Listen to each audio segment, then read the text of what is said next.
This is Harsh Rules. I'm Ben Harsh, and today I just want to say thank you. Once again, we've hit another milestone 7,000 subscribers. So thank you for everyone that subscribed to Harsh Rules from the very beginning, and to those who might have subscribed just a few hours ago. Thank you.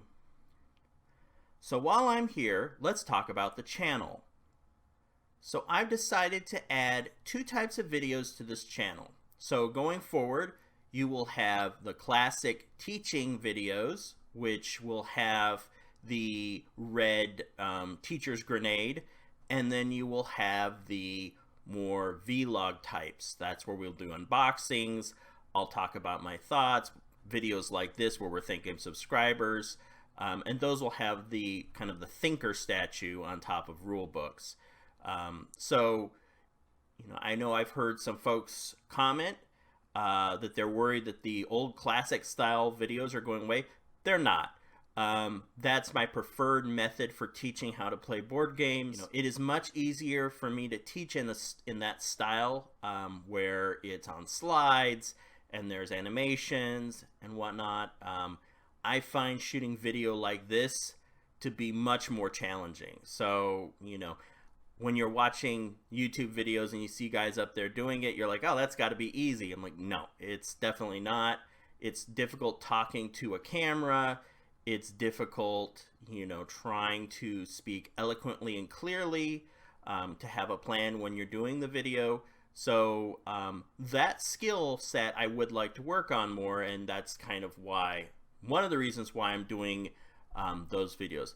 The other reason is that I have so many games and I keep getting games. People send me games, I buy games, people recommend games. To do a teaching video, just one episode can take up to 2 weeks. So, especially this time of the year, because of the holidays, I'm assuming, you just get bombarded with new games. And then other times of the year, they come out sporadically. But right now, literally, it's like ground zero games coming out every which way as everyone tries to get prepped up for the holiday season.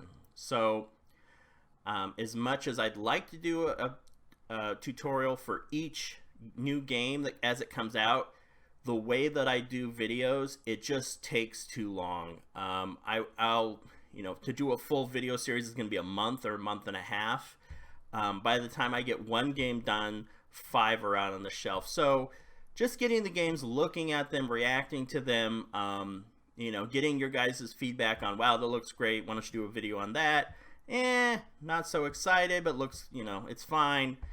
Those kind of things, it's interesting feedback. It's part of the community piece that I like to share. So for the vlog, we'll do the unboxings and the editorials and that sort of thing, so that, we can have more content on the channel and get to look at some things. And I'll try to react to things more in the line of rules. My interest in this in board games has a certain slant to it, and it's more on the teaching end of things. So I'm interested in how ideas are communicated from the box. I'm interested in how, the presentation of the rules. So with board games, there's a relationship stage with a particular game. So there's the impression you have on the game when you pick up the box, and you look at the art, you look at the information on the back, and I'm interested in how well does that convey to the player what you do, what's the experience you're going to have. Then you open up the box, and inside you have all the pieces, right?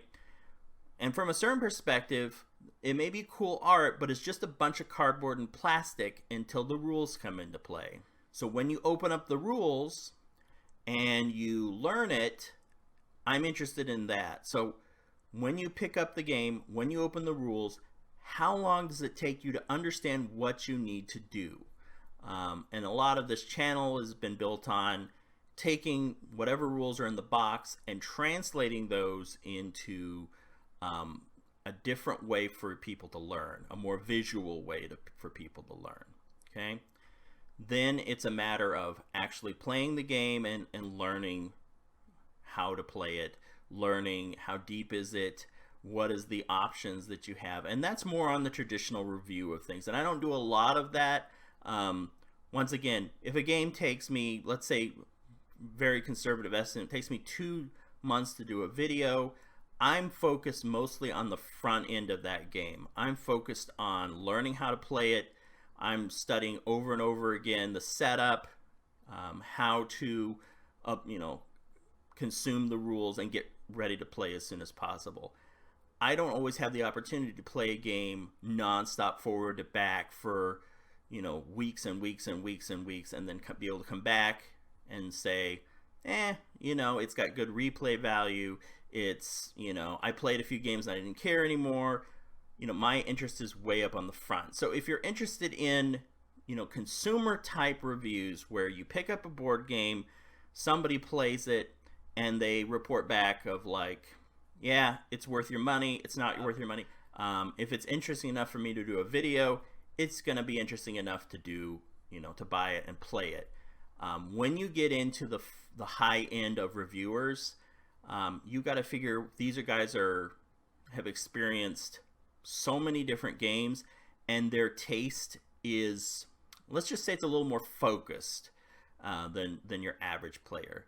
So they're going to compare every game with 50 or 100 other games they've played that are like it or somewhere in the neighborhood, and they're going to give their opinion on, do I really need to add this game to my collection? Does it add to the conversation of board games? I'm used to this in other fiction or movies where these high-end critics will a lot of times talk about the conversation, and that's the when you've consumed everything in a particular genre, a new game comes out. Is this just iterative of an older concept with a fresh coat of paint, or does this progress the genre forward? And those are discussions that critics love to have.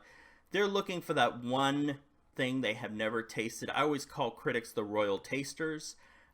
They're there tasting supposedly for the consumers, but they're a little self-absorbed. They're going to compare. They'll be much more excited about something that's unlike anything they've ever tasted before, and that's where all their attention goes because they're kind of burned out and jaded on everything else. Your average consumer, your average player, customer, just wants to have a good time. So, the question is, does a game provide a good time? I would say most professional level games will provide an excellent experience for new players and that's kind of where I focus. I don't operate in the bleeding edge of game design where I'm looking for the next twist or turn. I'm more interested in getting new players into the hobby, getting them learning how to play the game.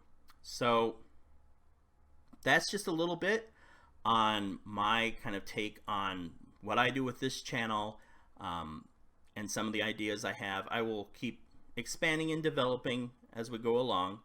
But if you have thoughts, please drop a line in the comment below. I read all my comments. I try to get to them, and at least I'll put a like to see that I read it. Sometimes I forget to put the like. I do read all of them.